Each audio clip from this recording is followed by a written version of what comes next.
plaisir de vous retrouver dans cette session d'information sur l'atelier Totalement Vôtre. Mesdames et messieurs, voici les principaux titres de ce journal. Les autorités maliennes ont accueilli ce mardi 182 Maliens rapatriés venus de la Côte d'Ivoire. Cette vague est la deuxième des Maliens rapatriés de la Côte d'Ivoire en moins d'une semaine. Vous en saurez plus au cours de ce journal.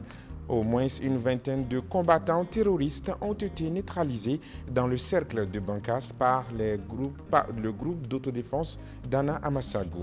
Les détails dans un instant. À quelques jours de la fête de Tabaski, les gares routières sont prises d'assaut par des ressortissants de différentes localités maliennes et d'ailleurs prêts à tout pour célébrer la fête de Tabaski dans leur localité d'origine. Voilà pour le sommaire.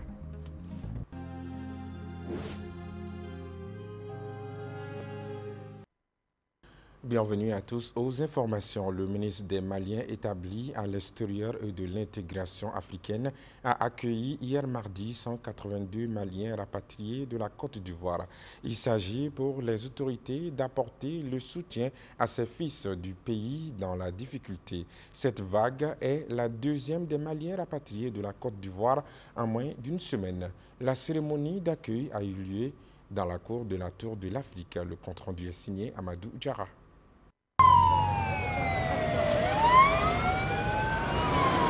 182 Maliens rapatriés de la Côte d'Ivoire sont arrivés hier mardi à Bamako, accueillis par une forte délégation du ministère des Maliens établi à l'extérieur et de l'intégration africaine, ainsi que par le Haut Conseil des Maliens établi à l'extérieur. C'est ici, dans cet endroit symbolique de l'unité africaine.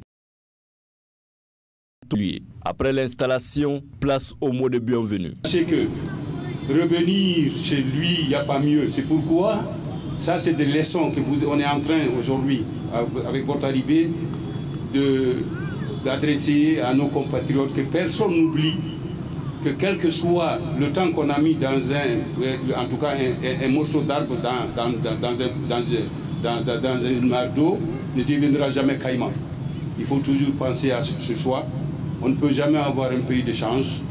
Et voilà, c'est pourquoi donc le ministre a mis tout ce qu'il avait à côté pour vous accueillir. Présent à la cérémonie d'accueil, le ministre des Maliens établi à l'extérieur a rassuré les 182 rapatriés du soutien de l'État. Donc le président de la transition me charge de vous dire que vous êtes les bienvenus chez vous. Vous êtes revenus chez vous.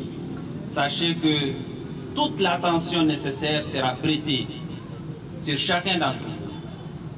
Pour vous qui êtes venus, mais aussi pour ceux qui sont restés là-bas, nous allons continuer à tout suivre. Et que partout dans le monde où se trouve un Malien, nous allons suivre ses conditions de vie, ses conditions d'existence. Pas seulement à Abidjan tout près, même sur le Pacifique, quand il y a un Malien, nous allons continuer à le suivre. La cérémonie d'accueil de ces 182 rapatriés de la Côte d'Ivoire a pris fin par la remise symbolique d'une enveloppe à chaque rapatrié pour faciliter le retour en famille. La situation sécuritaire reste précaire dans le cercle de Bankas. Déboussolés par les forces armées maliennes, les groupes armés terroristes ne cessent de s'en prendre aux populations civiles et à leurs biens dans le cercle de Bankas. Faisons le point avec la Sindiakité. Le cercle de Bankas semble être une cible privilégiée des groupes armés terroristes qui s'attaquent lâchement aux populations civiles comme pour se venger des pertes infligées à eux par les forces armées et de sécurité. Encore une fois, les civils ont été victimes de plusieurs attaques meurtrières. 6 personnes tuées, des blessés, des porteurs disparus et du bétail emporté. C'est le bilan d'une incursion perpétrée le 10 juin dernier par des hommes armés non identifiés dans les villages de Sadja, commune de Kanibozo, cercle de Bankassa, rapportent nos confrères des studios Tamani. Les mêmes sources rapportent que les forces de sécurité ont été déployées sur le lieu. Pour le moment, la situation reste calme. Aussi, la semaine dernière, des hommes armés non identifiés ont assassiné des adolescents qui venaient du village Andé, cercle de Bankassa. Toujours dans le cercle de Bankas, on a appris de sources proches de nos confrères du site d'information Le Pays Dogon que les forces d'autodéfense ont affligé de lourdes pertes aux groupes armés terroristes.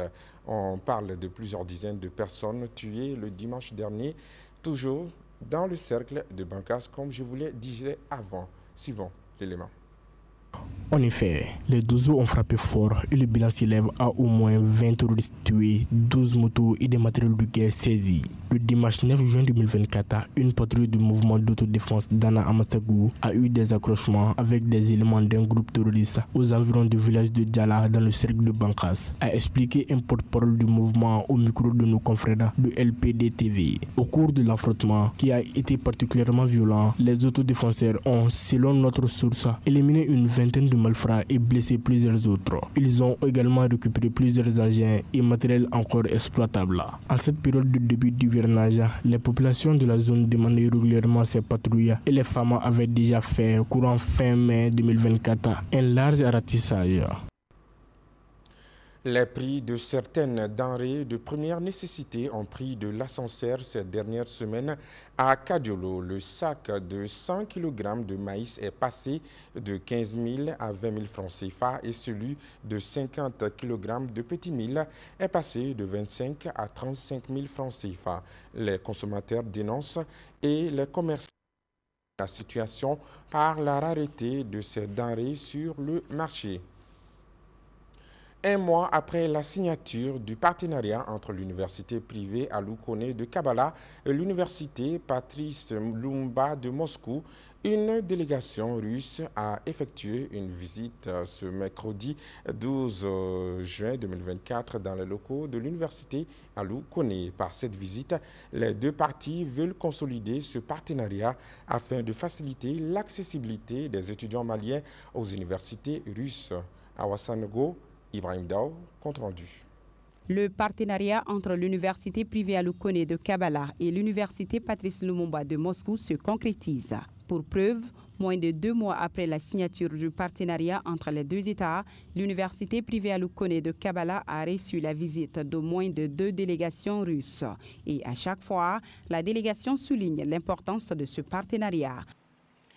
Cet événement marquant ouvre de nouvelles opportunités pour étudier et comprendre la langue, la culture et les traditions russes. L'ouverture d'un tel centre constitue une étape importante dans le renforcement des liens culturels entre nos pays et créer un environnement unique où chacun peut s'immerger dans le monde de la langue russe et découvrir de nouveaux horizons. Tout en appréciant la visite de la délégation, la promotrice de l'université privée Alou Koné de Kabbalah promet de tout mettre en œuvre pour honorer ce partenariat. Le document de convention permet à l'UPAC de se hisser sur le plan mondial au même rang que les autres universités internationales. Ce document tant précieux, nous accueillerons à bras ouverts et ferons usage de ces documents à bon escient. Nos bras resteront toujours tendus à tous les partenaires nationaux et internationaux pour le bonheur des étudiants maliens. Vive la coopération Mali-Russie. Au cours de cette visite, la délégation russe a annoncé que la remise officielle des documents de partenariat se fera à Moscou entre les deux partenaires. La cour du centre Santa Maria de Ségou a abrité le jeudi dernier la cérémonie de remise de matériel didactique à des écoles privées de formation en santé dans le cadre du projet Classroom to Care C2C de l'ONG internationale Intra-ILFA. L'objectif du projet est de multiplier le nombre de professionnels de santé qualifiés, prêts à servir les communautés marginalisées dans des conditions, dans des zones sous-desservies. Le point avec Mohamed Lamine Sourouba. Comme dans beaucoup de pays africains, la pénurie de personnel de santé qualifié est une triste réalité au Mali. Pour combler cette insuffisance, l'ONG internationale Intra-Aid, à travers son projet C2C, a fait ses dons de matériel didactique à des écoles privées de santé partenaires afin d'améliorer la qualité de la formation. C'est pour moi un grand honneur Tout d'abord, de souhaiter la bienvenue à nos hôtes en ma qualité de maire de la commune urbaine de Ségou et de participer à cette cérémonie officielle de remise de matériel didactique aux établissements de formation en santé dans le cadre du projet Classroom. Nous sommes vraiment satisfaits d'abord de l'engagement et de la mobilisation des autorités. Le ministère de l'Enseignement supérieur qui était représenté par le chef de cabinet, le ministère de la Santé, la ministre représentée également par le directeur général de l'Office national de la santé et de la reproduction, et toutes ces autorités des directions centrales, les services centraux qui sont venus de Bamako et également les autorités régionales de Ségou. Donc nous sommes vraiment satisfaits de l'accueil que notre projet a eu ici dans la région de Ségou.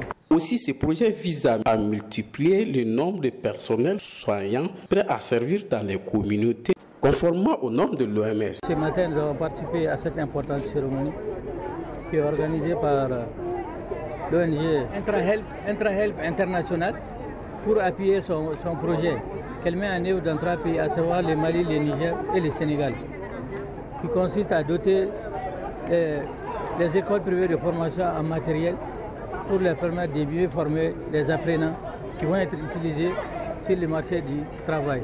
Donc nous apprécions beaucoup cette initiative.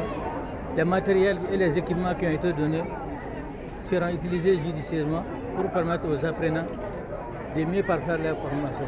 À noter que le projet Classroom to Car CDC est mis en œuvre depuis 2022 par l'ONG Intrahelp pour améliorer la formation initiale des infirmiers et des sages-femmes en Afrique de l'Ouest, financé par la firme pharmaceutique Compagnie Limited.